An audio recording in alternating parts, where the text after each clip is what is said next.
Hello दोस्तों, स्वागत है आपका नई क्लास में नए टॉपिक के साथ में। आज हम पढ़ने वाले हैं क्या होता है लघु बीजाणु जनन। जो ये लघु बीजाणु जनन है ये इंपॉर्टेंट है और देखो इस बात की गारंटी है, अगर आपने इस क्लास को एंड तक देख लिया तो जो लघु बीजाणु जनन वाला टॉपिक है वो आपका पूरा क्लियर हो जाएगा, आपको कहीं भी कंफ्यूजन नहीं रहेगा। लेकिन शर्त यह है कि आपको ध्यान से इस पूरी क्लास को देखना होगा, ठीक है ना।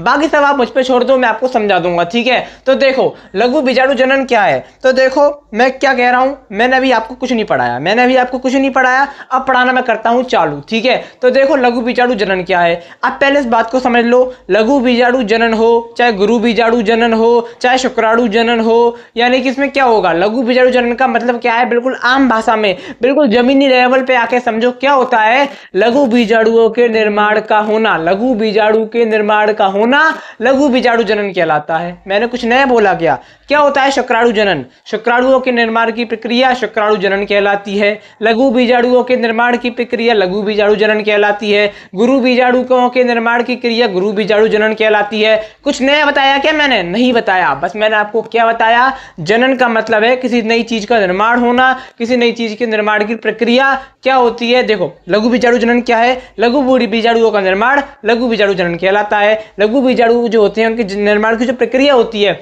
उसे लघु बीजाणु जनन कहते हैं। अब देखो यहाँ पर क्या लिखा है, लघु बीजाणु। यहां पर मैंने आपको समझाने का प्रयास किया है, क्या समझाने का प्रयास किया है, लघु बीजाणु मात्र कोशिका, यहां पर हुआ अर्धसूत्री विभाजन तो क्या बने, लघु बीजाणु बने। इसका मतलब हम क्या कह सकते हैं, लघु बीजाणु मात्र कोशिका में अर्धसूत्री विभाजन के स्वरूप किसका बनना, लघु बीजाणु का बनना क्या कहलाता है, लघु बीजाणु जनन कहलाता है। कुछ नया बोल दिया क्या मैंने? नहीं बोला नया, क्या बोला मैंने, लघु बीजाणु मात्र कोशिका में होगा, ठीक है। लघु बीजाणु मात्र कोशिका में क्या होगा, कौन सा विभाजन होगा, अर्धसूत्री विभाजन होगा। अर्धसूत्री विभाजन के फलस्वरूप क्या बनेंगे, लघु बीजाणु बनेंगे। अब ये लघु बीजाणु क्या होते हैं, अरे भैया परागकण होते हैं, ठीक है ना, जानते हो आप। लघु बीजाणुओं का बनना किसके फलस्वरूप, अर्धसूत्री विभाजन के फलस्वरूप क्या कहलाता है, लघु बीजाणु जनन कहलाता है। अब देखो लघु बीजाणु मात्र कोशिका में अर्धसूत्री विभाजन से चार कितने बनेंगे भैया, चार अगुणित लघु बीजाणुओं के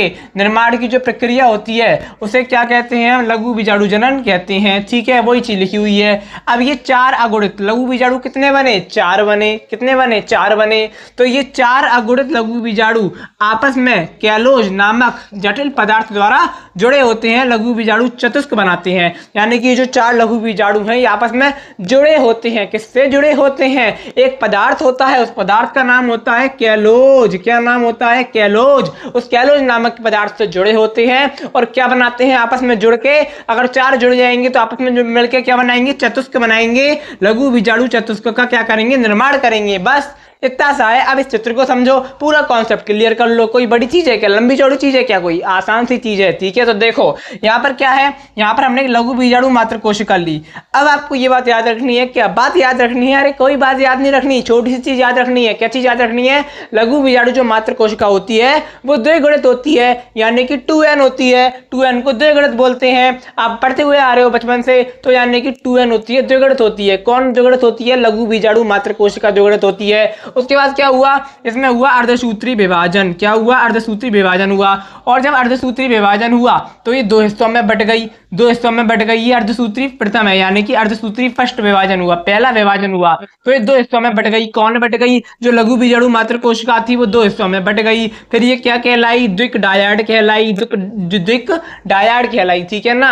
ये इतना इंपॉर्टेंट नहीं है लेकिन आपको मैं बता देता हूँ, ठीक है। अगली चीज क्या है, अर्धसूत्री विभाजन फिर सेकंड होता है। क्या होता है, सेकंड होता है। लेकिन एक बात को ध्यान से सुनो, किस बात को ध्यान से सुनो, ये तो काले रंग से जो बनाई गई है ये कोशिका है, अर्धसूत्री विभाजन लघु बीजाणु मात्र कोशिका है। लेकिन ये जो हरा हरा बना हुआ है ये क्या है, ये कैलोज है। ये क्या है, कैलोज है। लघु बीजाणु मात्र कोशिका के भारी जो स्थित है वो कैलोज है, ठीक है। अब यहाँ पर दो हुई, एक से दो हुई तब भी कैलोज स्थित है। अब एक और अर्धसूत्री विभाजन कर दिया, क्या कर दिया, एक और अर्धसूत्री विभाजन कर दिया, यानी कि सेकंड अर्धसूत्री विभाजन किया तो ये दो से कितनी बनेंगी, 1 2 3 4 बनेंगी। और इन चारों के बाद हरा हरा क्या है, ये कैलोज स्थित है, ठीक है ना, कैलोज तो स्थित रहेगा ही। तो अब यहाँ पर कितनी बन गई, 4 बन गई। अरे यहाँ पर लिखा तो है ये 4 अगुणित लघु बीजाणु आपस में कैलोज किससे जुड़ी हुई हैं आपस में, ये अरे कैलोज मैंने हटा दिया, कोई इधर जाएगी कोई उधर जाएगी, तो एक कैलोज नामक पदार्थ है जो जटिल पदार्थ है उससे आपस में जुड़ी रहती हैं। तो यहाँ पर ये क्या बनाती हैं, लघु बीजाणु चतुष्क बनाती हैं, बीजाणु चतुष्क बनाती हैं। क्या बनाती हैं,